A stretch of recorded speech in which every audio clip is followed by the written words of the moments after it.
It's Vernon Stewart here for the podcast. We're talking to Auburn football. Go ahead and like the video, comment, and subscribe to the channel. And as always, it's great to be an Auburn Tiger, War Eagle. Now, I posted this a few weeks back on my community on YouTube, where Auburn is projected to have the number 3 defense in the country going into the 2020 season. Whatever stock you want to put in that.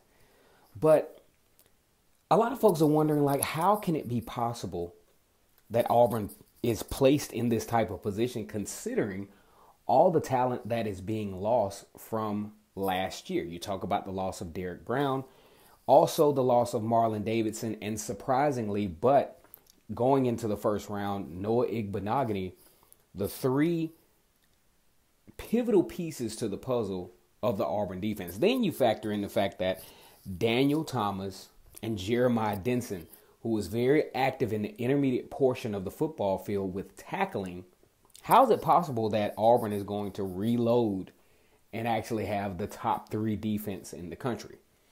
Now, number one, I think you got to put a lot of stock in Kevin Steele, the defensive coordinator for Auburn, and also Travis Williams, the co-defensive coordinator and former Auburn linebacker, who have done a great job of not only recruiting, but also taking players who weren't necessarily like high-level recruits to the next level. Because if you think about Jeremiah Denson and Daniel Thomas, they were like, low-end 3-star recruits, and they developed to be very good players in Power 5 football. So you got to put a lot of stock in the coaches. They do a great job of putting the players in the best position possible. If you look back at the Auburn versus LSU game, I mean, just genius how they were able to pull the 3-1-7 defense off and pretty much keep LSU on their heels. LSU still got 500 yards total, but it was probably 500 of the most difficult yards that they had earned the whole season. Then you look at the 2020 recruiting class, where you have Zacchaeus Walker, and you also have Romello Height, which Auburn was able to flip from the University of Miami. Matter of fact, he was a mainstay at Miami for pretty much the most part of his recruiting process. Auburn able to flip him at the end.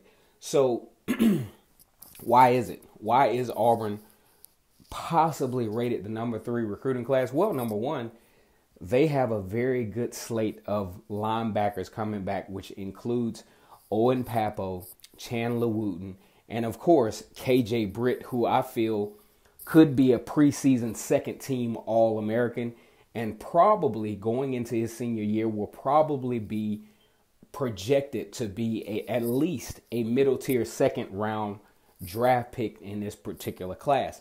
Also, Auburn did a great job of recruiting. When you talk about secondary players, you talk about the guys out of Texas.